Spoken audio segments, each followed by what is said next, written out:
Tech team, we are ready? We are ready, good. A warm welcome to you all once again. And it is our pleasure to have you join us this early afternoon. I am Lillian Sekabembe, and I'm the country president of PSI Uganda, and I'm very honored to be the moderator of today's session. Again, I'll reiterate that, as stated on the board, we are focusing on what does successful male engagement in SRH look like. We will discuss deeply the tensions and opportunities for measuring men's involvement in SRH decision making. To start us all off, I'll confirm to you that I'm being joined this morning or this early afternoon by a team of noble gentlemen. I know we are discussing male engagement, and I happen to be the only female standing up here or working with a team of men. We recognize that they have the power. They wield out of power, and so do women. But given their position, they have the opportunity to discuss with us deeply on how we can measure the contribution of men in this HRH space, particularly speaking about decision making. So joining me this morning, or this early afternoon, is Stephen Alege at the extreme end. So please welcome him. Stephen Alege is a social and behavior change lead at PSI Uganda. He works with me. So with over 14 years of experience, Stephen is a recognized leader in public health communication, driving innovative programs in family planning and male engagement across Uganda and East Africa. He has led national campaigns that have boosted contraceptive uptake and strengthened community and provider partnerships, always putting informed choice and client autonomy at the heart of his work. Stephen holds a master's in journalism and communication and is a member of the African Society for Social Behavior Change. Next to him, we have Dr. Tim Shand, who is a passionate academic and researcher, collaborator, policy advocate, and resource mobilizer with 19 years experience in national and global health and development issues. He leads Shand Clark Consulting Limited and has an academic affiliation with Queen Margaret University. He specializes in health system strengthening and gender-responsive healthcare, particularly in SRH, men's health and masculinities, and GBV prevention. Welcome, Dr. Tim. So next to me, we have Joe Strong. Dr. Joe Strong is a mixed methods feminist demographer whose research focuses on intersections and relationships between constructions of masculinity and sexual and reproductive health and rights. His research examines reproductive injustice and covers multiple contexts in both low and middle income countries and the global north. His ongoing work includes in partnership with feminist collectives, analyzing data from women and pregnant people seeking abortion care, and consulting work with the World Health Organization on maternal, newborn, and child health care. Dr. Joe, you're welcome. But last and in no way the least is Dr. Dominic.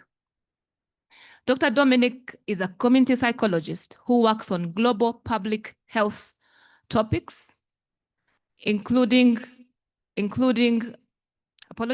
reproductive health, masculinities, and men's health.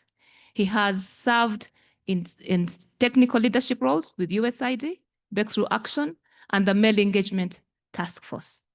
Ladies and gentlemen, that's the panel that will be speaking to you this early afternoon, discussing issues around what does successful male engagement in SRH look like. We'll hear the tensions, we'll hear the opportunities for measuring male engagement in SRH decision making. So welcome.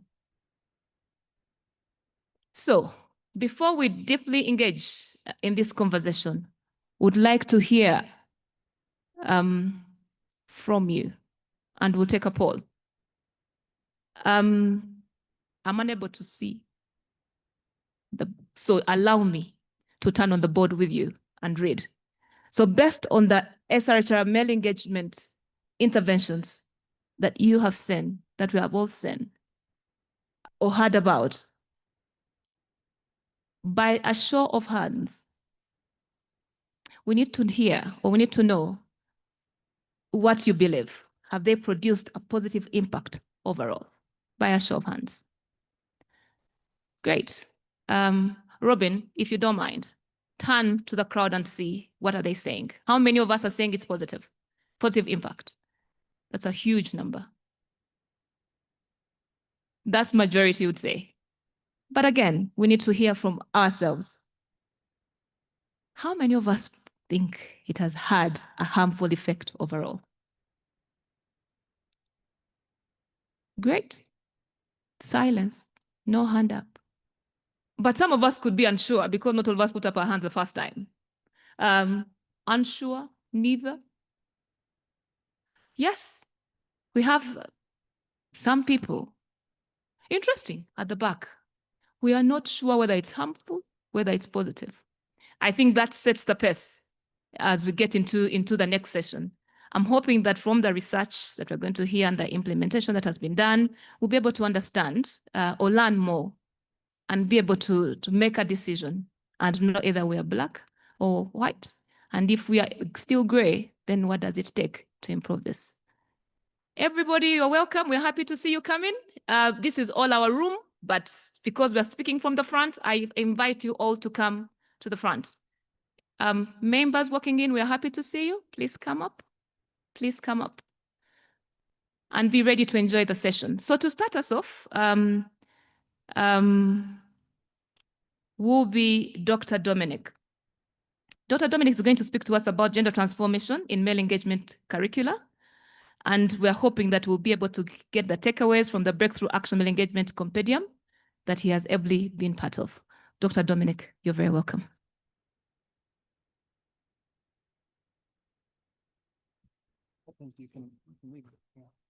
Either way.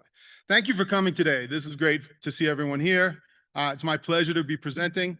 And as we were preparing for this session, I was thinking about, what exists? Sometimes you're asked to integrate men into programming, and you may start by reading one or two curricula. I wanted to look at what has happened over the last 10 years around reproductive health and family planning and how men have been engaged and what that looked like. And so to kind of squeeze it into 15 minutes, I pulled out 3 of those topics from a variety of curricula, and I'm going to share them with you today. And I'm just pressing. Okay. So I reviewed these 10 curricula that are listed here, and I was specifically looking at 3 topic areas that are most often affiliated with the male engagement programming. And that means gender norms and power dynamics, communication, men in the health system. These curricula can be found at the Male Engagement Compendium, which our Breakthrough Action team actually had created about a year ago, and is out there for you to download these directly from, and many other actual curriculum too, so you can see these resources. So after thorough reviews of the curricular activities and facilitator instructions, I extracted and coded these curricula across a variety of metrics. I looked at depth, and I applied a framework, RAST, to assess how thoroughly each topic was presented. And I'll talk a little bit more about RAST in the next slide. I don't know if I should say RAST or RAST, so we can figure that out as we go along. And I looked at the coverage for each of these topics. I looked at what safeguards existed in the curricula, around making sure that they're retaining autonomy and putting in language around ensuring choice for women. And then I was also looking to see what artifacts, meaning what take-home materials or learning aids or other tools were shared in these curricula. So my RAST framework provides a little bit more rigorous lens, and it seemed to me a little bit more practical than some of the adult learning models and frameworks that I had seen in the literature. And so this framework helped me determine whether an activity moves beyond discussion and into practice to carry over into the real world. So I asked if the curricula were reflective. Those of you who saw some of the early curriculum, that were the participants presented or asked to reflect on the alternative viewpoints and how they impact their life and their health and their well-being of their family. Reflection was a central component of early male engagement programs like Stepping Stones. And it also allows men to establish the relevance and meaning of the content to them on their own time and in their own language. So we also looked at whether or not they provided some analysis, or were participants asked to connect experiences to different structures in their lives, whether it's a family structure or a health structure. Examples of activities that ask participants to experience these scenarios include, did they explore time use maps? Did they look at power and rights and interpret those power and rights? And did they work through case studies or challenging scenarios with their peers? The third criteria was around skill rehearsal. So an adult learning technique that you're probably familiar with encourages participatory activities. And in my review, I was looking for rehearsals that encourage things like I statements, de-escalation techniques, defining consent, and scripts for men to call upon when they're at clinics. So these are exactly the behaviors that we want them to enact outside of the classroom. And the last section is around transfer. I asked whether there was some sort of take home or statement, a statement of commitment, or a step towards seeking or enabling services. In other words, did their learning transcend the classroom? Now, are they looking ahead to what their role will be as it relates to equity and family planning and reproductive health? Also, for quality control, I only labeled full depth when a session included rehearsal with feedback and a transfer task, and these types of interactions typically predict carryover. This might be a pretty interesting table to you, and when I post this slide deck online, you can refer to it, but it provides kind of an overview of what was hit in the various curricula across these topics. We often focus on norms and power analyses in male engagement programming, but that's far from the only topic that's included. So please note, not all the examined curricula also were designed to hit all of these topics. Okay, so some of them had more narrow focus. I'm going to jump into the first section of gender norms and power dynamics, which many of you are familiar with these types of curricula. So all of these curricula included activities related to gender and power dynamics. We saw it on the last slide. The blue line went all the way to the bottom, and yet only 50% of them complete the full arc, or reflection, analysis, skills, and transfer. Okay, so and about 70% also included GBV, or bystander, and family planning decision making. Safeguards are explicit around, safeguards are explicit in roughly 80% of the curricula, especially using activities or tools that transcend the classroom. And 60% provide tangible artifacts that include scripts or worksheets. In light blue, I highlighted two signature activities and one phrase of why each works. Banda Barejo's Who Does the Care Work activity provides opportunities for rehearsal and homework for the couple. This arc moves from analyzing unpaid care to joint budgeting, decision rehearsal, and it includes take-home tasks. The Fathers Clubs, they utilize the I statement scaffold. It moves the participants through the I see, I imagine, I feel, I want, and this is repeatable language that can be used under stress and try to articulate themselves more effectively than becoming angry, and hopefully they're heard on the other end. It provides concrete script participants can practice and then use at home.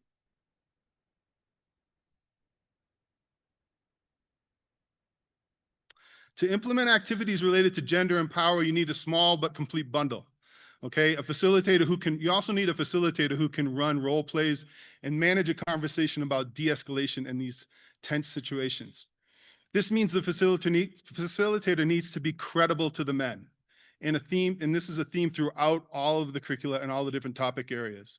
Identifying your printed artifacts and standard safeguards are pretty standard around all of these curricula, but you need to make sure they're there as you're pulling these pieces together. And if a participant didn't rehearse or leave with a plan or a card, I wouldn't consider them implementation ready.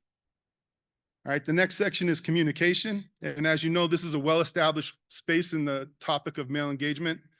And the first slide on this is like half of the curricula deliver thorough communication content.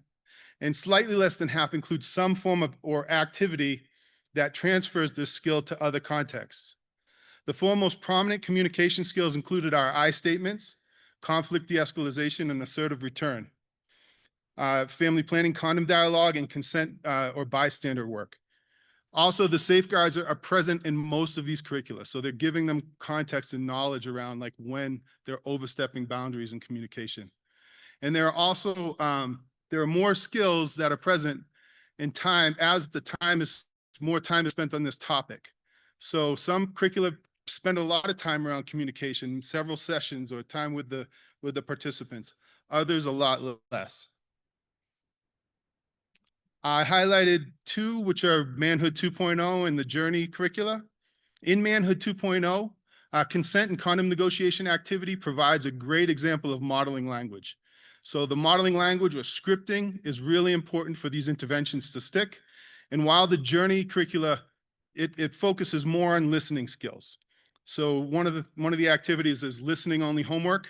They ask participants to bring back something they heard at home from the discussion and then share it with the other men in the room at the next session. Now, I know my house, I don't know about yours, but that could be a lot of things, right? So what this does is it creates a feedback loop where the participants display their listening skills, but it also provides a chance for them to be vulnerable and hear feedback and different perspectives of what it is that they're sharing with their peers. So understanding that every context is different, you know, if we were designing these male engagement projects and we wanted to focus on curriculum, you have to start with at least a minimum dose of some sort of role play activity, a homework assignment, or something that's going to transcend that classroom and provide an opportunity for feedback in that that feedback loop with their peers on these different curricula. So as you're building facilitator skills, the facilitator element of this, building their skills, you want individuals who can act as coaches to the participants and model these traits. Modeling is a huge component of male engagement work, and it can't be understated. We use model families in many communities like in Ethiopia, but also modeling is critical for men, and they look to different models to see how they should be acting. So in the last section, I looked specifically how the curricula engaged men as it related to the health system. So I examined the roles of men and their wives. They were highlighted in relation to the health system, and the data set showed a split between curricula that primarily script men as partners in someone else's care versus those that script men as clients in their own right, versus a smaller set that are doing both, okay? I think that came up. So yeah, you can see an example of partner support. A statement related to partner support explicitly centers the woman's autonomy here. I'm here to support, not decide. Not decide. Your conversation with the provider is confidential. I mean, that's up to her if she wants him in the room to be part of that. That's another thing. But the priority is confidentiality and her being able to be autonomous and make her decision. This sits alongside the ask the provider prompts that are oriented toward the male client. And these questions ask, you know, like, what are my options? What are the common side effects? What's the correct use? Where do I get help afterwards? Okay, so providing men with this language is critical to ensure that they participate and engage the health system. Only two programs, Banda Barejo and Program P, provide comprehensive service linkages. So very few programs actually link men to services, which is a critical component as you start thinking about this space in the future. Men's health, we can talk more about that later, but is going to be a critical element in normalizing engagement with the health system among men. And I believe that could be a huge kind of barrier reduction for women as men are more comfortable with the health system. So also safeguards are always present, are relatively present in this space. So I'm going to focus on a single project, the Journeys project, for the sake of time. And this curriculum is primarily aimed at men and couples. Journey anchors provider engagement and rights, consent, confidentiality, and the client's decision, full stop. Okay, they provide that clearly and openly to the participants. It states the law around seeking family planning information in plain language. And it also provides clear scripts for engaging with the provider and opportunities. It doesn't provide referrals, though, for that man to go. So implementation successes hinge on three things: role clarity, a tangible artifact, and a spoken autonomy line. Okay, making sure those three elements are in there is going to be critical for building these curricula out. Safeguards should explicitly utilize anti-gatekeeping language and promote consent and remind them of confidentiality. So when we think about this as a minimum viable package, you're going to pick a high impact activity at one take-home tool for each domain. Think visit plan, clinic question cards, or local directory. Start with rights. Practice the exact lines. Point people to services and give simple follow-up tasks so it happens. This sounds simple to many of us because we do this with women all the time, but we don't do it with men. And that's the difference. When we think about skills transferring, at a minimum, we want to practice asking about those options. We want to talk about side effects and next steps. And we want to layer in core micro skills like open-ended questions and reflective listening. You want safeguards that are linked to autonomy. You'll want to always include information about autonomy. You'll always want to remind participants about confidentiality, and this keeps accompaniment supportive and pushes against gatekeeping. And last, linking men to services. When you're doing these programs, try to secure 2 concrete links. It sounds ridiculous because we do it all the time for women, but secure 2 concrete links: a community health worker and a clinic contact, and a structured visit plan or referral script, and track whether those referrals are actually turned into visits. Thank you very much for your time, and I'm looking forward to the next presentations.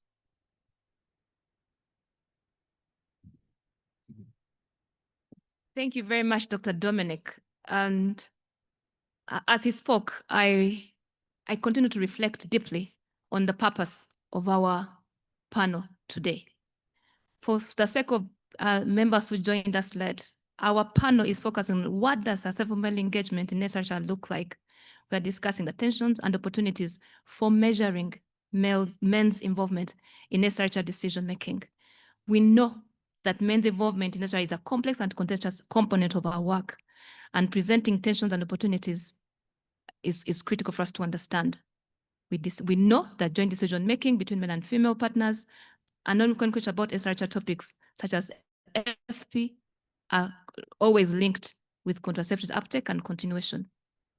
Dr. Dominic is asking us to reflect deeply on the curricula that we utilize as we are implementing different programs that look at male engagement.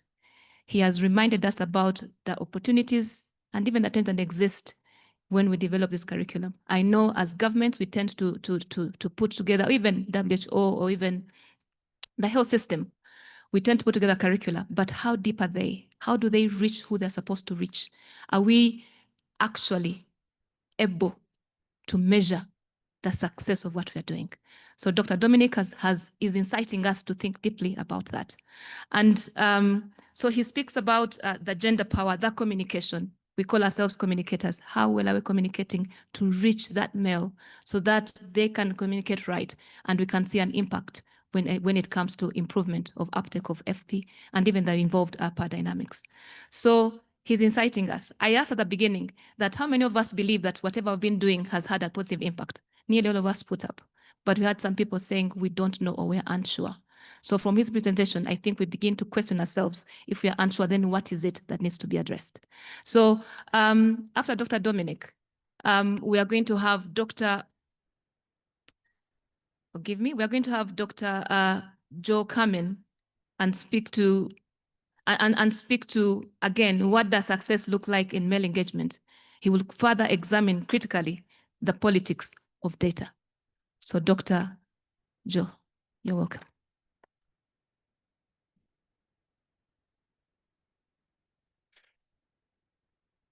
Thank you so much, Dr. Lillian, and thank you all for coming. If, like me, you are driven by rage, then you'll understand this presentation. I tend to be enraged a lot, and I tend to really be driven by what enrages me. That's waking up at 2 a.m. with my jet lag, that enrages me, but it's also things around visibility and silences, who we're seeing silenced and what impact that has. And I think we can even look at this conference, and I'm enraged already at the amount of people who haven't been able to make it here and what that means for our field and who's in a room. And so I just want to pay tribute to all of the people who can't be here today. We've skipped already to this slide, which is great. So one of the things that really enrages me is the silence that we have in data. And that's the research project that I'm looking at the moment. It's my current research, is understanding why we have those silences and what that means for when we're trying to think about reproductive justice, what that means for our ability to think, to even think of a utopia at the end of what we're doing. And I really strongly believe that we need to keep a utopia in mind for whatever we're doing. Where do we want these programs to get? What are we trying to achieve at the end of this? Whether or not we will achieve it, what are we trying to get closer towards? And I'm really, really passionate about data. I love data. I think it's so important. I think it's so important for a number of reasons. First of all, we see data being used all around us all the time. Our world is one that is saturated by data. It informs policies, it informs programs, but it also informs our vision of the future.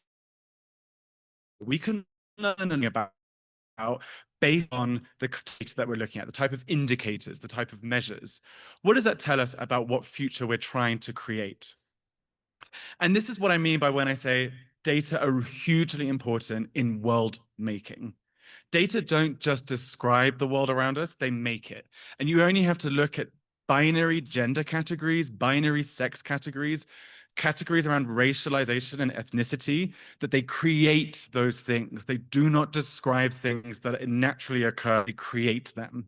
And then they push people to the margins, and then they punish those people in those margins for not belonging to the categories that have been created by a small amount of people. That is world making, that is world creating, and that impacts our everyday lives. Data are often claimed to be depolitical, just the opposite. They are at most the best reflection we have of global politics. Just look at our data, but importantly, look at how our data came to be. And I love this cartoon because it really exemplifies, I think, that we see time among folks in our field, which is to say, well, the data speak for itself.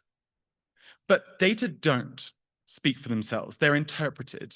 Data are created. They're created based on assumptions. Who do we ask questions to? What questions do we ask them? Why do we ask them those questions? What methods do we use? And by extension, who do we not do those things to? Who does not get asked questions? Who does not get included? What issues do not get incorporated?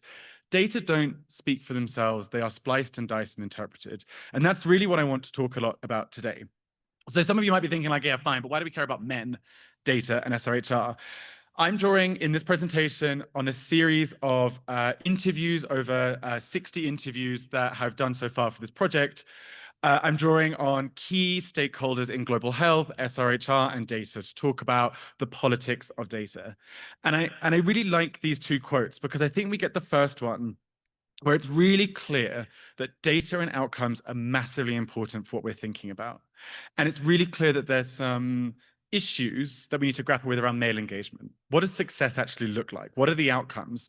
And particularly in a kind of global hegemony where funders get to decide things, what do funders want to see? And here this global health expert says, you know, who's our population? What is the change we expect to see? How are we measuring that? And that's really integral for understanding male engagement programs. And the next one we see is then talking about where people go, you know, who do data speak to and what data are championed, what are given the kind of gold standard. And here we see this kind of idea of if you can connect your outcomes to areas of interest to politicians, to funders, then you may have success in getting funding for your program. But you need to speak that language and play that game. So already we can see that data are really integral with the things that we can and can't do, and really integral about how what we can and can't do may or may not be received. I'm today, in the interest of time, just going to focus on decision-making. I'm going to drill into that, the politics of decision-making as an outcome, to really unpack what it is we are actually measuring and what utopia we think we're getting towards. Why am I doing that? Well, communication and joint decision-making are really common outcomes that are measured. And so I think they're really worth drilling into in this presentation. And as we saw in the earlier quote, you know, the DHS and surveys like this, they use decision-making. And part of the reason why decision-making is so used is because it's in the DHS already. We collect data on it. And so we have here a question, one of many questions on decision-making. And it says, who usually makes the decision on whether or not you should use contraception? You, your husband/partner, you and your husband/partner jointly, or someone else. And what we tend to find is that if it's you who makes the decision, respondent, that's good. That's autonomy, that's agency, that's empowerment. If it's jointly, that's kind of good. We're kind of okay with that. It depends. But when you look into this sort of projects and the analysis of those projects, they will often say that jointly is a somewhat positive outcome. And the negative, kind of more concretely, is if you are not making any decision yourself. And I just kind of want to pause here and actually look at that question. And what I want to show here is the interpretation already that we're putting on a question. That question doesn't necessarily measure those things. And there have been critiques of this for a really long time. The concept of decision-making and what it is represented to mean are in fact interpretations. We are world-making in our interpretation when we say that response was a good one, that response was an okay one, that was a bad response. We're not actually asking though, why? Is that what you wanted? We're just saying good, bad, fine. And that's really important. We're creating a reality there. And decision-making questions really fail to recognize the content of those decisions, right? We have no idea whether those decisions are good or bad. We have no idea, actually, is that joint decision-making an equitable one? Was it a case of someone being told what to do and then someone sort of at the end goes, are you okay with that? And you say, yeah, I guess. And then it's like, well, there we go. It's a joint decision. We had a communication in which I basically pressured you and we agreed jointly that I was correct. That's how I like to argue with my partner, but apparently he says it's inappropriate. And I'm going to plug that there is a presentation later today by the Team Up project specifically about the complexities of thinking of decision-making in this very top-level way. And I think really importantly, decision-making individualizes power. If we're using decision-making to talk about agency and empowerment and autonomy, that implies that it works a specific way. That implies that if you make a decision yourself, you're empowered. But that decision that you're making yourself could be a result of disempowerment. It could be a result of lack of autonomy, lack of agency. You don't have any other options, so you make the decision yourself. And it's really important to think about what we're not visibilizing here, the conditions. If you think about reproductive justice scholars and activists will tell us the conditions that mean you're not really making a choice. It's so important to think about that here, as well as what it says about where we think decisions are made and with whom. Husband/partners. What does that say, first of all, about who a relationship is between? Who are the other people we're not talking about? Friends, family members, other partners. But also thinking about the importance of the relationality of what a relationship should look like. Ask yourselves, do you make decisions by yourself in your everyday life? And I think often the question is, well, maybe, but I'm always thinking maybe about the other person, or I'm thinking about the impact of that. Why don't we allow that nuance for people in contexts outside of the global north, outside of the places where these surveys are created? And we also have this really interesting, and kind of to exemplify that contestation, that complexity, we have this really interesting issue of, we want men to not think of contraception as a woman's issue that is hers alone. But we also want women to say that they made the decision solely by themselves. What are we actually doing? There's some quite complicated illusions and blurriness here, right? When we say, you should think this decision is one that you are part of, but also ideally you won't be part of it. We don't actually really know what I'm trying to say is we don't really actually have consistency around what we're trying to get to at the end of this. We're just trying to kind of work our programs and our thinking around existing data when it should be the opposite. And when we think about who's not included, I think this quote really exemplifies who's not included. If you're not in a long-term partnership, whether married or not, if you're not heterosexual, if you're in a culture where, and this person says very happily, it doesn't make sense to have these decision-making outcomes. These don't resonate with the place that you are, the context that you are. And here, really interestingly, this respondent highlights that these questions wouldn't work in a European context. Now, that is a really complicated thing that they've put forward, because actually the question really is, well, does it work anywhere? And why do we assume, if it doesn't work in a European context, that it can and will work other places? And as they say really clearly, it doesn't capture your bodily autonomy. It doesn't actually capture the things that we would like it to. It stops making sense. And I think that's really interesting to think, what do we assume about people in other places? What do we assume that their relationships should look like that we don't assume would exist elsewhere? What does that tell us about our politics of how relationships look, who and where?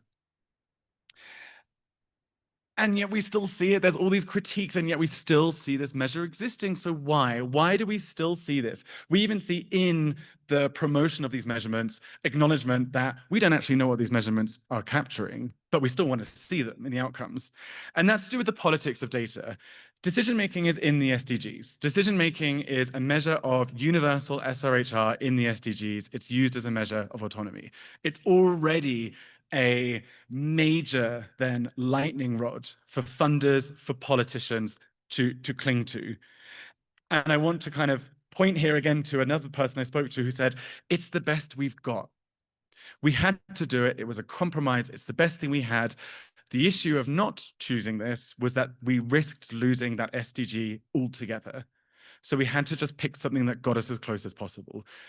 So decision-making is a compromise. It is not actually meant to capture the reality. It is not even understood to capture the reality by the people who use it. It's a political compromise. And it's also an economic compromise. Because decision-making, again, from someone who was deeply involved in the production of surveys, these decision-making questions are known to not work. But also to really capture the complexity and the nuances of decision-making take up too much space and aren't considered valuable enough. There isn't enough sort of political economy buy-in to have a survey dedicated to this topic. So you just have one question and you just need to get the best kind of question you can. And so when we think about it like that, we really need to start asking ourselves, what are we actually measuring then in male engagement programs?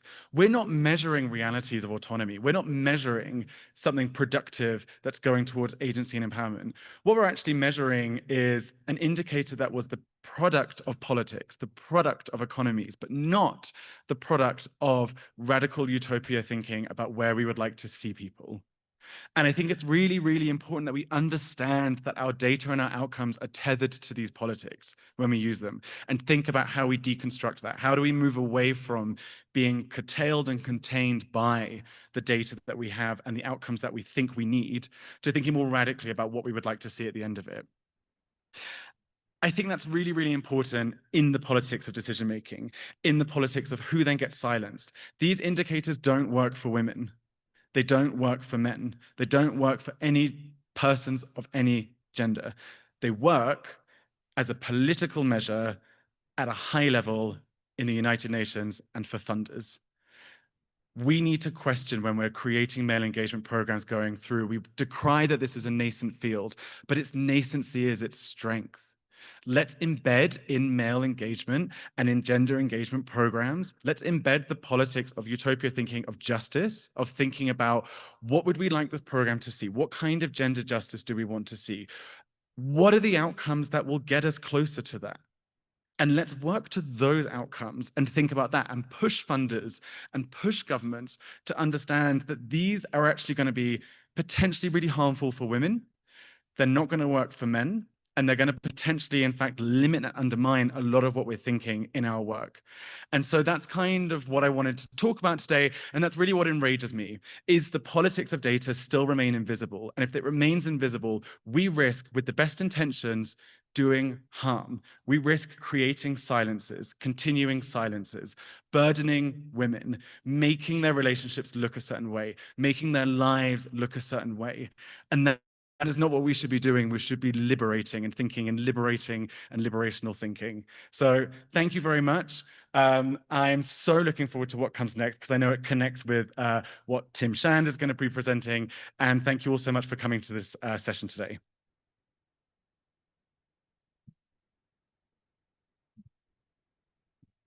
Thank you very much, Dr. Joe. He's inciting. We are required to think deeply about the work that we are doing and how we are defining male engagement. I started by asking this session, who of us thinks that or believes that the work we have done is successful?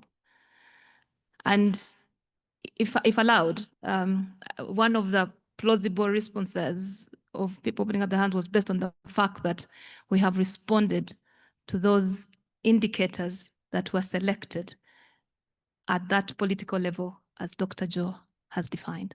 But when it gets back to the inner detail of does it address what the partners are discussing as a couple at the time of making the decision whether to take up the FP or not, is it responsive to that? So when some of us are saying, I'm sure, or I don't know, I'm unsure, then probably that's where they're coming from. So I want, I'm asking all of us to further reflect on what success is and what makes it successful, or what is not making it successful from an individual point of view, but then also because we are donor funded from the programmatic end, and what advice or insights can we give as we develop other programs that speak to male engagement and make it useful and relevant to us as individuals, but also as the governments who are making sure that these programs are happening. As we go on to the next presentation, which again speaks about data, I am asking us or imploring us to keep reflecting on what Dr. Dominic presented about the curricula that we develop, about communication, power dynamics, how they feed into what Dr. Joe has said, and then Dr. Tim is going to speak to about the surveys that we have that do happen. So Dr. Tim, you're very welcome, but I believe you recognize that there are many nuances that are coming through this conversation. Hopefully it will be a adaptation. You're welcome, Dr. Tim.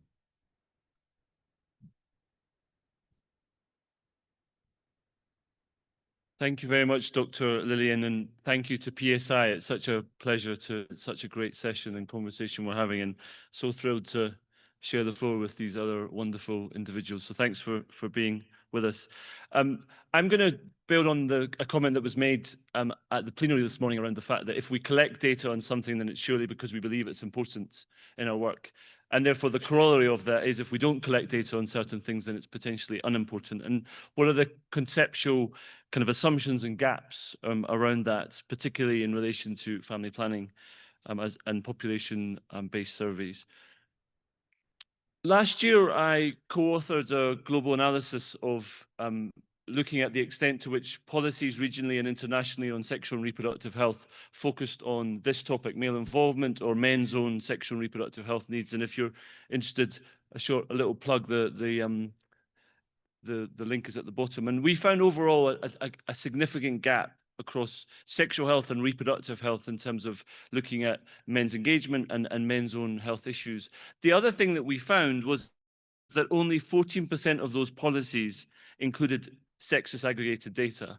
A lot of the SRH policies, whether that's from the WHO, whether it's from donors, whether it's from the European Union, whether it's from other international or regional structures, had much more data around women's own SRH needs. And that, of course, is important, but I think we need to also problematize, well, why is that? And so based on that, I then looked at, well, what does population-based surveys include or not include in this topic, and particularly in relation to the DHS? I think building on what Joe and Dominic have just said, I mean, we all understand the critical importance of population-based surveys, not only in terms of our understanding of whether we're making progress around family planning uptake and unmet needs, guiding program effectiveness, but so often I've been in the room with governments where what we've collected or used within DHS in particular has really directed their priorities. And I've also had conversations with donors in relation to male involvement when they said, well, we don't know enough about this, Tim. We can't make any decisions on this. We can't prioritize it because we're not collecting any information on it. And so, again, what gets collected gets done, or what gets measured gets done. And I think as we pause in this moment of challenge around the demographic and health survey, which I'm going to talk about mostly in this presentation, I'm thrilled that the Gates Institute has stepped up and is stabilizing DHS. And as I understand, there will be completion of surveys, and also that valuable resource will remain available to all of us. But I also think this is a moment to say there will be future population-based surveys, it may be DHS, it may be others. And I think taking the mantra from Joe around, this is a moment to be radical, this is a moment to think big, this is a moment to actually think about how the future of this could be different, and what perhaps could we add on or include or do differently. So essentially my study question was, how does the Demographic and Health Survey questionnaires across sub-Saharan Africa represent men versus women's roles in the engagement of family planning? I must acknowledge or say that this process started before the current USAID challenges, but I still think as we look to the future and the energy that's in this room and in this conference, I think this remains a very valuable and important and relevant topic still today. So we compared 20 of the most recent surveys across sub-Saharan African countries. You can see them listed there. Developed an analysis framework exploring in particular just the family planning associated questions to men and to women in the questionnaires. So as you know, and Joe's already touched on some of them, the questions around knowledge, questions around use or non-use, questions around methods, questions around the facility or source of the methods, decision-making and couple communication in particular also. We extracted that information, then we analyzed it and then presenting it here with you. So what did we find? So I think I'm going to start really kind of what are these surveys for? And in particular, a big question to all of us about why do we have a male questionnaire? What is it for and what do we want to do with it? And I've found overall 3 of the 20 countries in the first place didn't actually even include a male survey. So that's 15%. One of the countries, Angola, excluded family planning questions in the male questionnaire. And overall, we know that the DHS survey on women is twice as big as the DHS survey on the male questionnaire. And specifically on the topic of our conference, family planning and sexual and reproductive health, we have twice as much on average questions to women, as to men. And that, by the way, doesn't include the separate questions that are asked to women around the important questions on reproduction and pregnancy. And historically, there's been criticism around, well, men are less likely to participate. Their responses are inaccurate, but that has been significantly contested by by others, by those of us on the panel. But I think there is an underrepresentation in male voices in the context of this, and I think that feeds into a lack of male understanding, which we've heard about. It also feeds into this sense of SRH potentially being only a women's issue, and I think it also feeds into the big challenge that we are also facing as a sector around the pushback. Often the pushback, unfortunately, coming off from men and boys. And I think, is there an opportunity really to understand this is kind of moment to rethink our data collection as an opportunity to kind of call men into this conversation in particular much more? And just a kind of quick survey on count. So you can see, just looking at those 4 countries of the most recent DHS, very clearly that twice as many questions were to women than to men. Women are in blue, men are in green.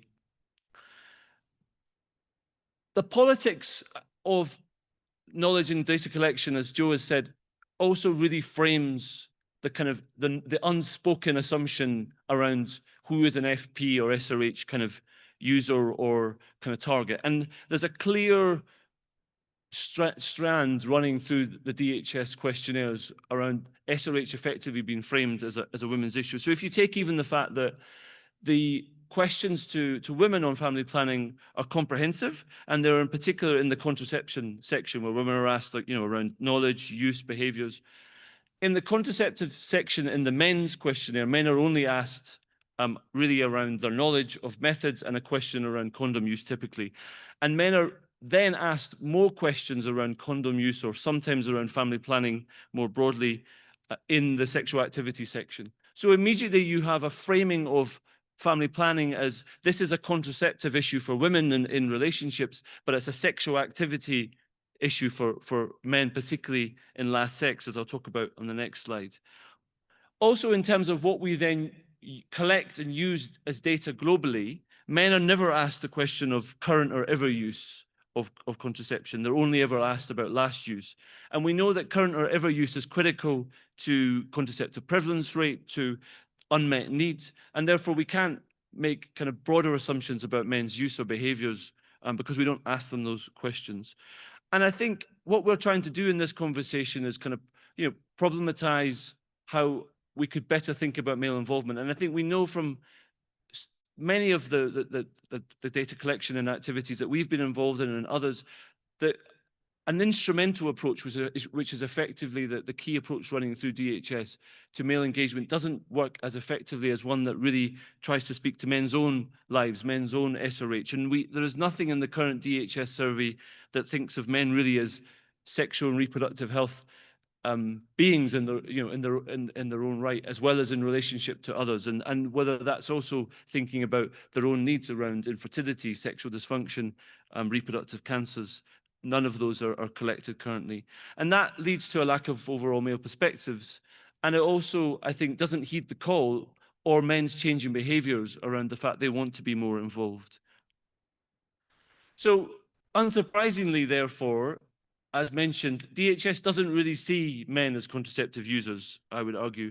Only one country of those 20, Eswatini, actually had a question to men on current contraceptive use.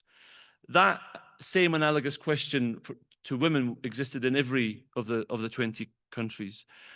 And as mentioned, men are principally asked about condom use, and in 6 countries they were asked about other methods, other family planning methods, but again, only ever in last sex.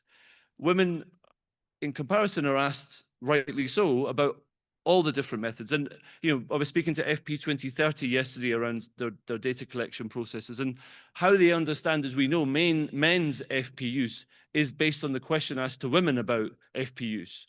So again, reinforcing that fact that we really have far less understanding about men's own behaviors.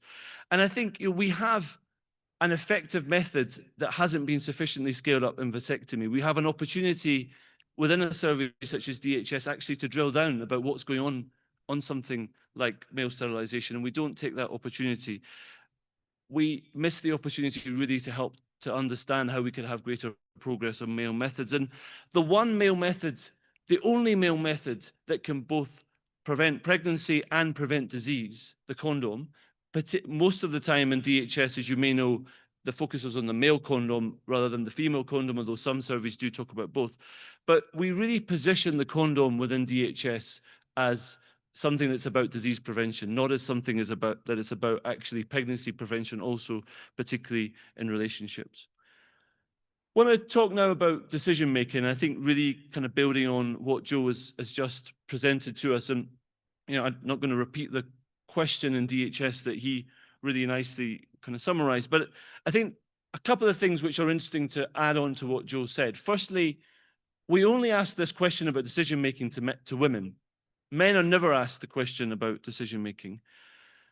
And I think that therefore assigns the responsibility of decision-making communication and being responsible for how decisions are made effectively to women. It also ignores, as we know from the work that we've done, the increasing benefits of engaging men in decision-making, if that can be done equitably, if that can be done in a supportive way that still upholds women's reproductive rights, reproductive justice. But I think, inherently these questions around decision-making, again, reflecting what Joe said, are poorly defined or ambiguous. And I frequently see in male engagement programs related to some that was presented by Dominic at the start, that the kind of joint decision-making is seen as the most equitable outcome, where we know that that isn't always the case. And I know in my own work in Malawi that often men would want joint decision-making because effectively it would then allow them to be able to make the decisions. And so I think we really need to be careful around the fact that sometimes in a context of family planning where men actually don't know very much, are often excluded from programs, don't feel that they necessarily have a place in the SRH system, that they can feel emasculated, and as a result, they can often push back and prevent women from accessing methods. So decision-making and joint decision-making isn't always the most equitable outcome, and I think we need to think deeply about where we want to go and understand the context of relationship dynamics. And then in terms of communication, and I think Dominic highlighted how critical communication is within the programs that roll out on male involvement. And only one survey of the 20 that I looked at asked women about couple communication. And again, that question is not asked to men. And we know couple communication can be a key facilitator for uptake. We know also that's work that I've done around how quality of communication is just as important as the communication itself. And therefore, we need to do better in population-based surveys, really to understand and collect data around communication. Men are also asked the questions that, two questions, one of which Joe picked up on, around attitude. So one, is contraception kind of only a women's business or concern? And the other one that Joe didn't show is around, do you think that the women that use contraception are promiscuous, as I'm sure you're probably aware. Interestingly, those questions are not asked to women, only to men, again. And I think we make a whole set of assumptions around why these questions are important, what they're useful for. We often in data collection, and I've seen it in policies and in programs, make an assumption that, well, if men say overall that actually, no, I don't agree that family planning is a women's concern only or a women's business, that actually, okay, that's great, men want to be more involved. But actually, when I drilled into that in that data in Malawi, again, I found that the reason that men were saying that they don't agree that contraception is a women's business only was not because they suddenly wanted to get more involved in pregnancy prevention or support their female partner to access health systems. It was because they wanted to have control. And again, I think we really need to understand, in the context where men are not engaged in the SRH and FP system, really what then happens as a result in terms of emasculation, but the potential for wanting to be involved, but not to be necessarily a supportive partner. But we know programs can very effectively intervene to support them and engage them to then become that.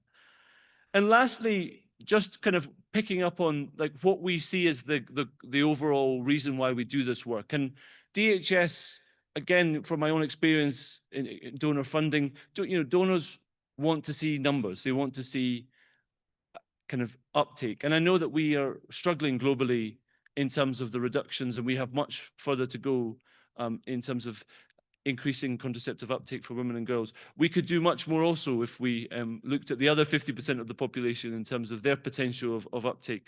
But nevertheless, I think pausing for this moment, could we not also see gender equality, better communication, better decision-making, or more quality communication within partners as just as important in the outcomes of our programs as contraceptive uptake? It may in fact be that couples can have really healthy decisions and communication and decide that they don't want to use contraception for that particular moment. And so I think we do need to think more deeply around people's lives and what the implications of this are. And I've tried for a long time with the Gates Foundation to say, could we just have a little bit more of the theory of change that isn't just always about numbers? And I think, this is something that I would argue strongly we need to think more broadly around and critique ourselves in that respect. So what does this all mean? So accurate and useful data on men's FP involvement and behaviours in couple use is limited by the current focus of what we collect in DHS. And I think really importantly, it reinforces a set of kind of specific assumptions around family planning, what it is, who's using, who's not, gender roles and norms, and to be honest, a very patriarchal understanding of the world, very patriarchal understanding of how decisions are made around women's role and men's role that really kind of is then reinforced. And that then influences the policy and the practice, coming back to the beginning of my presentation of what we saw globally, that the fact that there wasn't then that information being collected in population-based surveys, then reflected in policy and then reflected in practice. And it creates this self-perpetuating cycle where we have these amazing conversations about male involvement, but never really are able to kind of mainstream and to really take this to the next level because we have data gaps. We then kind of make assumptions about men's behavior, often based particularly on women's kind of responses around the male partners. That then leads to policy gaps. They then have limited male engagement. And then we remain within this approach, kind of instrumental, as I call it, approach to male engagement, rather than thinking about this as an opportunity really to engage men for the SRH in their own lives, but also because women frequently saying in heterosexual relationships, well, why don't you speak to the man? Why don't you also talk to him about what's going on with his life? And as an opportunity also to think about men's health and well-being more broadly. And I think critically, what happens at the individual and intrapersonal level in terms of that burden of responsibility on women, then gets reflected at the systems and structural level. And I can't tell you how often I've engaged with a health system where that kind of approach to patriarchy really is then infused within the system. That push to kind of to women around the ways in which, you know, their role versus men's role, the fact that it's a women's responsibility to engage with a partner around decision making rather than a system's responsibility to bring couples together to engage together, really is infused and rolled out. And that additional burden of responsibility then kind of reflected throughout the whole system. And I think, again, if we can problematize this, I think there's an opportunity to think about how patriarchy and power is really reflected within our health system. You know, so often I'll be in a health system where you're working with nurses and clinicians who are often primarily women, and then you go to kind of the decision makers and they're primarily men. And I think we really need to think deeply about how our paradigm is reflected in the decisions and the power and priorities in health systems. As mentioned, we then think about progress purely on women's reports because that's the only data that we've got. And we think and value, as I mentioned, kind of gender equality and equity considerations. And I think, you know, we're at this really interesting moment where in my own country, the UK, we're seeing young men and boys kind of moving more to potentially reactionary politics.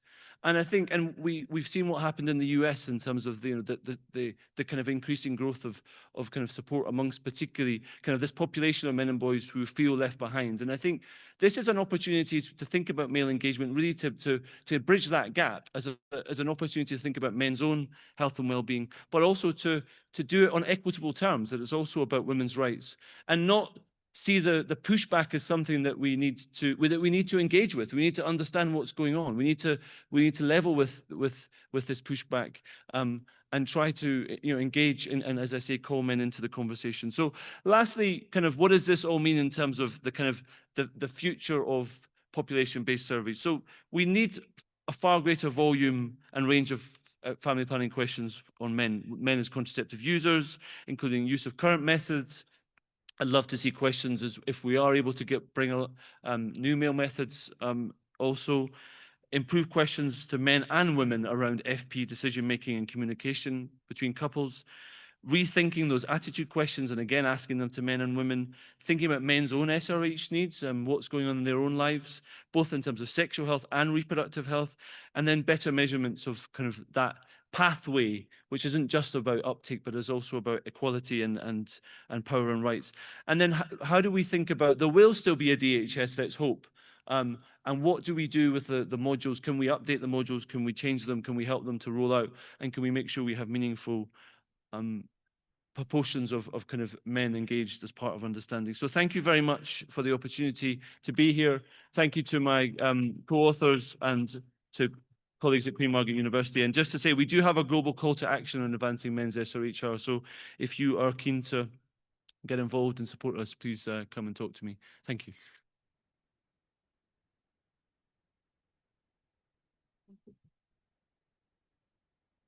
Thank you very much, Dr. Tim.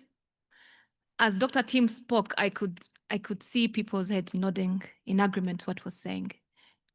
As an option, or you're questioning yourself on what exactly are we doing as governments, trickling down to the point of a household level or individual level.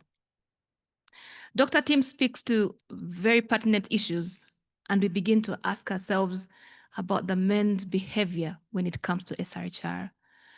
If we are not taking in their perspectives as we design programs, then what exactly are we expecting to achieve when we implement our different programs? He speaks to critical issues around the missed opportunities at individual, programming, institutional levels, even government level. So the next speaker, Stephen Alege, has an uphill task to convince us that the work they did in Uganda as PSI was evidence-based and was addressing the issues that Dr. Dominic, Dr. Joe, and Dr. Tim have spoken to. So Stephen, you're very welcome to speak to us about the program that you led in Uganda.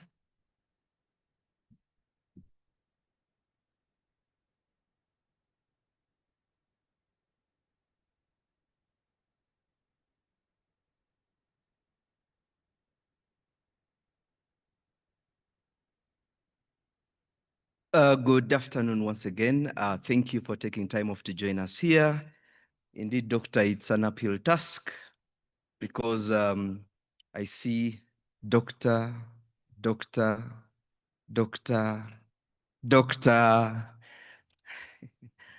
and then Stephen. So yeah. Well, I am here to speak to the project that we did, a male engagement project in Uganda. And it basically focused on a couple of things. And key among those was to ensure that men step onto the table and really take part and participate. I want to first of all thank my colleagues that are here from PSI that I know have worked very, very hard on this project, and I really take all the credit for the successes that we are going to share this afternoon, and also representatives from the Ministry of Health who supported us every step of the way as we're implementing this. Thank you very much.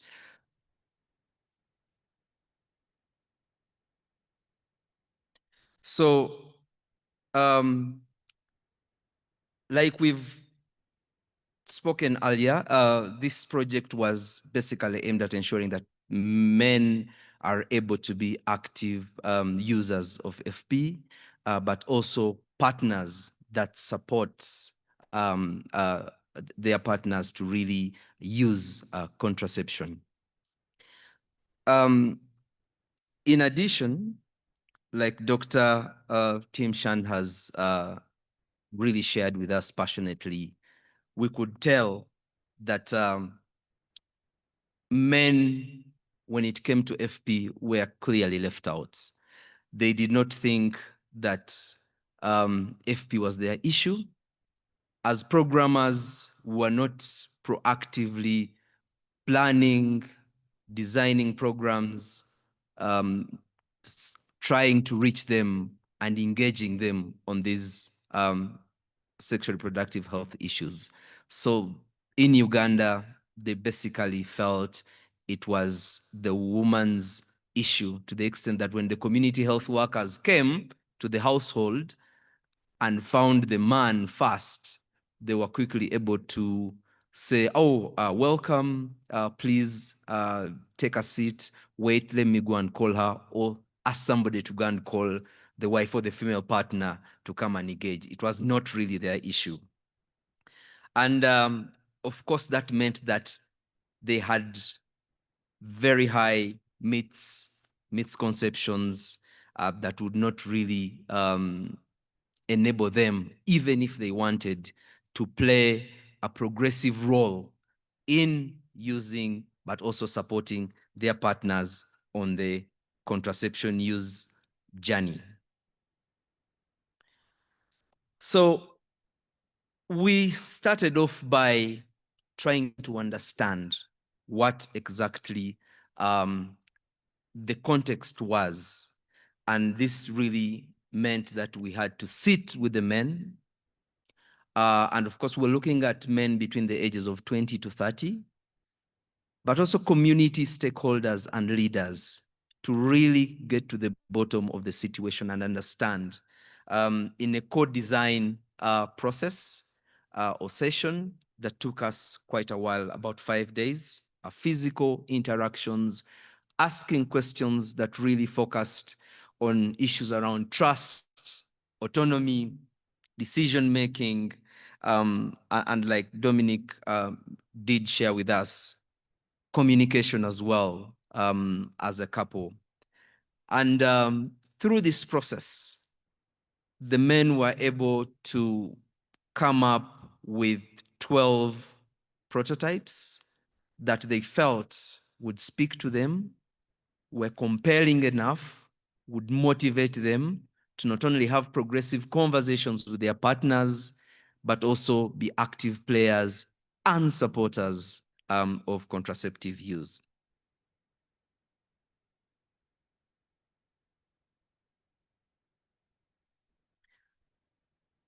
So from the 5 prototypes, from the 12 prototypes, we're able to select 5 that we thought were feasible in terms of time, resources, both financial and human, but also the cultural context that we could really implement. Of course, also we selected those that were bold and were really going to shake the tables. Key among these was, of course, they identified engaging them at their workplaces. So they said, you need to come to where we are, where we spend our time, where we have our economic activities, and engage us from there. But also use people that we know, that we work with, that we trust, not just in terms of health or family planning, but in our everyday lives. People who we recognize for giving us information that is helpful in our everyday lives, who we called the workplace influencers. They also did talk about creating safe spaces, community safe spaces, where we can engage them as men and talk about not just health, but a broad array of issues that affect them, that concern them as men. Community dialogues as well, facilitated by respected health providers, where they could really ask and get to the details, basically to be able to address the myths, misconceptions that they hold or they held around contraceptive use. And then, of course, radio is a big channel that rapidly enables you to reach, to scale and reach your audiences, and is listened to by men, not just for health, but sports, politics, and social satire. So they did indicate that it would be a great channel that they would listen to if we try to reach them using that channel. And then lastly, a very interesting prototype, which was called couple colleges, where the couples would come together and we would take them through sessions, about 7-8 sessions, talking about communication, family planning together, and we graduated them at the end. So what did we see when we implemented this? We did see a shift in attitudes towards shared FP discussions between men and women or couples. We've also been able to see men become more active, becoming proactive, seeking, being interested in sexual reproductive health, or specifically family planning or contraception use. They are no longer shying away, and in the context that these are women's issues, but raising their curiosity. They're very curious in these communities where we did work. And of course, lastly, we are seeing local champions emerge around FP, male local champions who are free to talk about this, are encouraging their peers within their spheres of influence. Under this project, we've done a baseline at the beginning, and also very intentionally did do an endline survey to basically, like it's been said, if you don't measure, then you can't deliver, or you can't track what you've not measured, or what is measured is what gets done. And Dr. Tim has shared with us that with us already. So we did do a baseline, and it's a mixed methods, both quantitative. We did do some IDIs as well, but also these involve both men and women, basically to see the impact or the progress that we're making. And quickly would see that on most indicators that we're tracking and measuring, there was really some positive results or positive impact. And we could clearly see that there was change in men's knowledge, attitudes, and behaviors around contraception very clearly. And this is in a period of about 12 months. in these two communities that we're working in. The attitudes were clearly changing in very interesting ways. And we're talking about a really patriarchal community that has really not had interest, knowledge, or even culturally thought that this was relevant to men. In terms of FP-related gender norms, again, we could see some movement around this. Interesting, though, is if we look at the graph at the extreme end, agreed men alone should decide on contraceptive use. We see that women at end line, there was an increment from 63.7 to 78.3. And this is where there are questions. Is it that decision-making is due to empowerment or due to disempowerment? Are women saying that now that our men, because generally the indication is that women in Uganda would love to have joint decisions, open, discuss with their partners around FP and feel supported if they're to use contraception. That's their ideal. That's what they want. So even those that are covert users, they do it because they've deemed that their partner will not be supportive and they've made that choice. But when we start to see this, we're asking, are they picking confidence that now that the men are knowledgeable, supportive, I can go with the decision? I don't want to be burdened with this again, FP. Is it the trust coming up and saying, okay, you're a good driver now, I think I trust you, I can doze off as you drive? There are questions around this, and this is something that we continue to interrogate and analyze and see. Changes in FP-related gender norms and power dynamics. Again, we see critical shifts here with, disagreements on some of the myths and misconceptions, increasing across all the indicators that we were tracking. So, what changes do we see? And this really did go deep, because then we see the emerging testimonies from men coming up that would have been things we could not have thought about before, basically challenging, overturning the deeply seated or deeply rooted gender norms beyond just FP, but as a relationship between this couple. We see men generally becoming more supportive and women testifying and acknowledging that this has not just affected their health, but their aspirations as a couple, their dreams as a couple, their future as a couple, and way beyond health, that in a manner that would not have imagined before. Thank you very much for your time.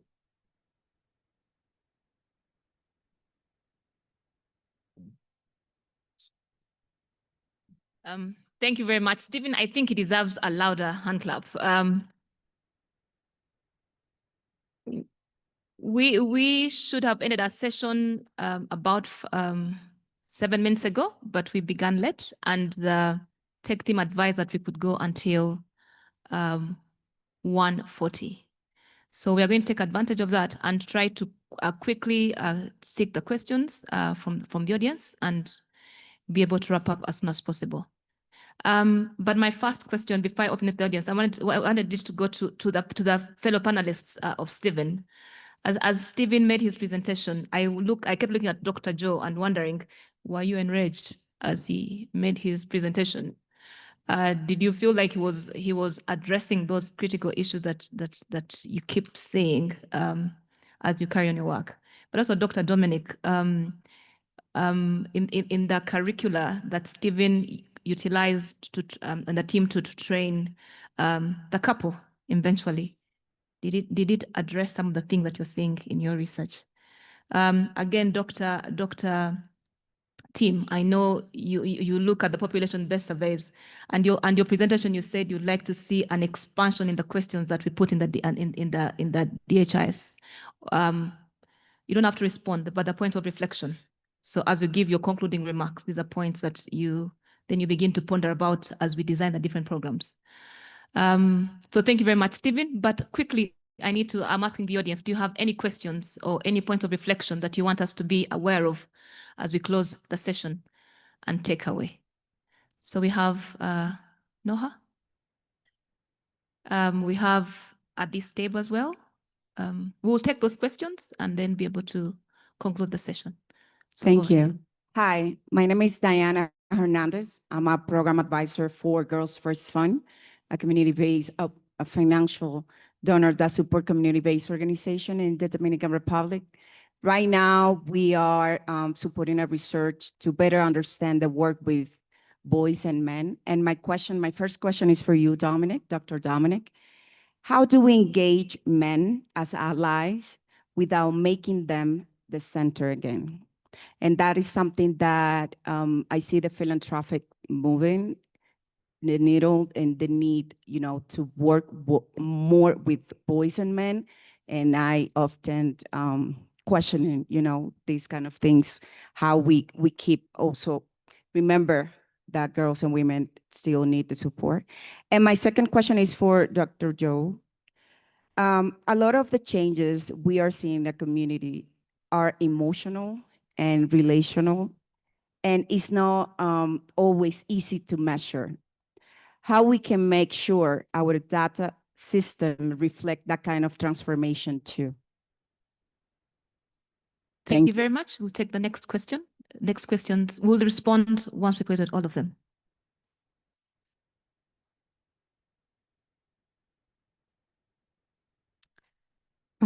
Thank you very much, panelists. Great job. Thank you. So my question goes to the person who presented the curriculum. Dr. Dominic. Yes, Dr. Dominic. So having a curriculum and its depth is one thing, but its delivery is another. Now, as you presented, I kept thinking, did you assess, for example, instructional materials and their delivery? That is one thing, one question. The other question is, when I hear the word curriculum, what quickly comes to my mind is it competency-based? So would you say that your curriculum was competency-based? Because that is the key word currently when you talk of a curriculum. My name is Christine from the School of Public Health, Bogotá, Uganda. Thank you very much. Are there more hands? Okay, on the last table.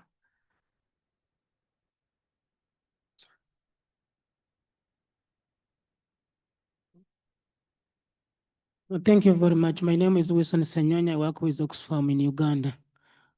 Only two observations. One, my takeaway from this conversation is that a lot we are discussing has to do with the negative social norms we have towards engaging men in conversations around the engagement in family planning.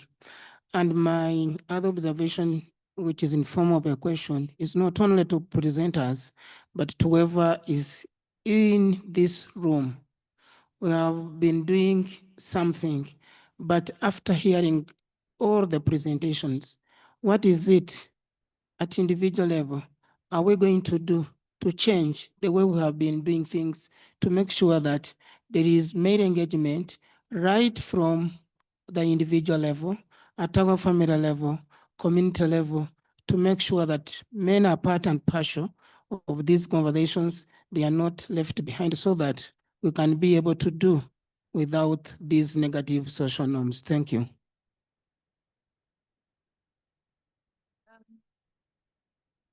Thank you very much. So Dr. Dominic and Dr. Joe, you have the floor. And I ask that as you give your closing, as you respond to these questions, you make that one commitment. So thank you very much for your questions.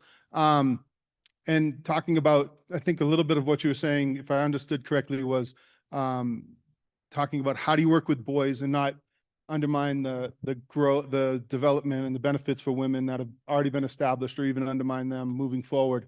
And I think I work with the American Institute for Boys and Men. I'm the Men's Health Fellow for that group. And the director of that group is Richard Reeves, who has this is not a zero-sum game kind of line that he puts out quite often. And I believe that, you know, there are activities that can be implemented to work with boys and men in a way that will engage them and kind of move them proactively through different activities, whether it's reproductive health or economic strengthening or even education-based programming. You know, part of this is kind of looking at men and boys in a way that, you know, a lot of it, especially in the United States, we've lost many of the structures that existed previously around, like, you know, mentorship structures. Fewer boys are playing sports, fewer boys are being involved in like things like Boy Scouts or the Boys Club or 4-H or these different programs. And it's important to keep that in mind because many boys don't have the mentorship that they would have had in those examples. And as I mentioned earlier in my presentation, modeling is critical for men and boys, right? We see the athletes we aspire to, we see the politicians, or hopefully not politicians, but we see other people that we aspire to in life that we want to kind of be like and kind of follow through and live our life like. And I feel like that's a critical element to kind of keep in mind, because if you set up some of those mentorship systems, earlier today, we saw a presentation by World Vasectomy Day where they showed a video from Zambia. In the video, they created men who had gotten a vasectomy, they created community groups of those men. And their men were like 100 strong of men who had had vasectomies, and the guys are actively being part of this group. And it's like, when we kind of think about the shift in sexual and reproductive health, in the sense that, you know, you're talking to them where he may have had all the decision-making power before, and you're kind of taking that away. So he has to kind of redefine himself in a way as well. And so what is his purpose? What is his goal going forward? What does it look like to be equitable and move into those spaces? Those are really critical things. And you have to, Stephen's project is awesome because they did all that human-centered design work in the beginning, and they laid out, you know, colleagues of ours do this human-centered design work all the time, and they lay out what these definitions of purpose and goals and life aspirations are. And that's what kind of will help to buffer some of that undermining and the zero-sum dynamics. The curriculum are not necessarily competency-based. I hope I answered your question. They're not necessarily competency-based, and mostly because, you know, you're not really quizzing people on this stuff, right? So you're really trusting that they're going to be able to go and enact this at home. And as you know, if in your relationships, whether it's with children or, you know, your partner or somebody else, that dynamic isn't quite the same as when you're in a classroom or you're in some sort of a facilitated activity, right? You have to go home. That's very difficult. And kind of getting over that barrier is critical. And hopefully what's really important about that, remember I said they had that circular, that coming back around, the feedback loop mechanism within some of those curriculum. Hopefully the men have an opportunity to try it out, come back, talk about it, and then process it with their peers. And so that to me is like the critical element. But I think my last message is, as you're doing these programs, try to figure out what their purpose is and try to figure out how that can be integrated into the activities as they define their purpose and as they define their purpose as it relates to this change in what masculinity and men and being a man means in their community. Thanks. Thank you very much, Dr. Dominic. Over to Dr. Joe. Thank you so much. In terms of, you know, how we can capture those things, I think it's a great question. I think we need to make sure that we still continue to recognize qualitative data as data, what people say as data, art as data. And I think the over-reliance and the over-privileging of quantitative data has been to the detriment of being able to capture things like emotions that basically a tick box is not going to capture. And we just need to be okay with that and stop iterating and spending loads of money to iterate tick box and Likert scales that just can't do what we want it to do. There are other methods. But I think, you know, part of what I wanted to talk about today is how so much of what comes from the global north and comes from these political systems. But actually, you know, collecting those data, it's the people who'll know what measures to have. You know, why do we constrain ourselves to husband partner when life is so much more relational than that? And that includes relating to systems and structures around you, as well as your friends, as well as your community. Being able to empower people doing research, but also communities being researched to be the voices of what they think is relevant to their projects. And I think this is, Stephen's project is an example of that, where you actually start by saying, what do you want to see? What makes sense to you? How do we build that in as the outcomes that we are interested in, as well as our own utopia thinking? What do we want to end with? We also have to be brave as people in a room of, different institutional, organizational walks of life, be brave with failure and measuring failure. And I think often our outcomes are designed to try and get the success, and we get kind of niche with our outcomes to try and find that piece of success. Whereas we should be, with a nascent field in a complicated world, we should be willing to say what we wanted to see was a step towards a utopia where, in my politics, gender doesn't exist, but a gender-just utopia, a reproductive-just utopia. These were the measures that most effectively capture that. How did we get there? Did we get there? And if we didn't, let's go back and actually analyze that. That comes from the commitment to say we'll put money into things that might not work. But I still think, in terms of collecting data, gathering data, being acutely aware of the politics of the outcomes that we choose, knowing the limits of them, not throwing them away per se, but knowing the limits of them and what they can't tell us, and really centering those who do know and asking them what makes sense, who makes sense, what makes sense, what kind of partnerships, what kind of relations, friends, families, communities, systems, structures, governments. How do we capture all of that? How do we capture reality? The more we don't do that, the more we continue, this is where I get enraged, sorry, Dr. Linian, the more we continue not doing that, the more we make women's lives worse. Women don't exist in a vacuum. People don't exist in a vacuum. So why do we make them exist in a vacuum in our data? And then all that happens is we get policies and policies and policies that say, why didn't you do better? Why didn't you go to the clinic? Why did you have an abortion outside of a clinic? Why didn't you do all these things? And we don't ask, actually, what did you want and how can we help? Okay, thank you very much, Dr. Joe. Dr. Tim, in 1 minute, please. Just to say that I think the one thing that kind of slightly enrages me in this respect is that I think, to kind of touches on your question, Cyan, is the desire for men to be involved or male involvement came particularly from feminists in the global South. It was actually women in movements who were saying, you're doing all this work with us, but actually, why are you not speaking to the men? And so I think what we've ended up with is a kind of a global north approach that often to this that hasn't actually reflected the reality of, there's been amazing work in Colombia in the past. Take MexFam in Mexico, Pro Familia, what they've been doing here. This region has got a history of amazing male involvement work, men being involved as activists. And I think we have to recognize that, and we have to champion it, and we have to support it. But I do think my experience always with on this issue with men is that so often men will say, this is the first time I've ever had a conversation about this. This is the first time I've ever been taken seriously. And in work that we've done, it's really important that you think about men as clients and partners and as advocates. And the norm change around society is often what holds men back from speaking out. I'm willing to be equitable in the home, but if I'm going to do ironing, I need to make sure that the curtain is closed so that people are not seeing that I'm changing my behavior. So I think we've got a task to really reimagine how we think about gender equality and sexual and reproductive health. And I think if we can do that, I think men will be very happy to continue to kind of speak out and support, but not take over. Be supportive. I just wanted to kind of say one final thing on kind of social norms, if I may, because it was asked. Is I do think many of us, myself included, have often used the term toxic masculinity in the work that we do, and I think we're at this really interesting moment around the fact that we see pushback from young men and from young women around saying, for example, feminism has gone too far.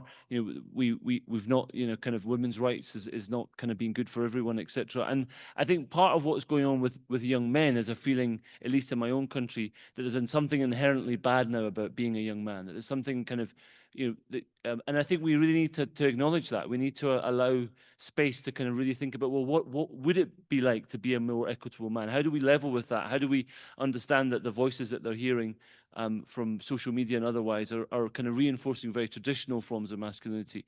But how do we help? They're lost. Many of these young men are lost. They don't know what it is to be a new equitable man. And I think we all have a responsibility to think about how we reach out to them and kind of support them and engage them. Thank you very much, Dr. Tim, for your conclusion. We are reminded of the fact that we must be able to measure that. Dr. Stephen, one final word from you from this conversation today, in 1 minute, please. Thank you, Doctor. Really, it's we now know that men are really big stakeholders. They are willing, they are able, they just need to be supported. And once we crack that, especially in the global south, if we can crack that, then those of us engaged in sexual reproductive health programming will have come a long way, will take a leap into the future, certainly. Thank you very much. Thank you very much, Stephen. And a big applause to the panel. Allow me to conclude this conversation by reflecting on the title of today's panel discussion, which was, what does male engagement look like? Tensions and opportunities for measuring men's involvement in SRH decision-making. We have had the tensions. We already knew the tensions, but the opportunities in measuring that have become out very clearly. We have been reminded of the fact that we should see a bold shift in that measurement. It's not simply about implementing what we assume would make sense, but we must hear the voices of the male. And I'm glad that the panel was all male and they spoke deeply and passionately about the issues that we need to be able to address for us to say that our programs have been successful in transforming and transitioning the power and the uptake of SRH services. So we are reminded about the shift in the systems, in the structures, in government and individuals for us to be able to see the behavior that we're looking for. So with that long discussion, I want to bring this conversation to a conclusion and hope that it is not ending here. There will be continued conversations and our donors, our governments will see to it that we can ably measure and see successful male engagement programs. Thank you very much, and I wish you a good afternoon.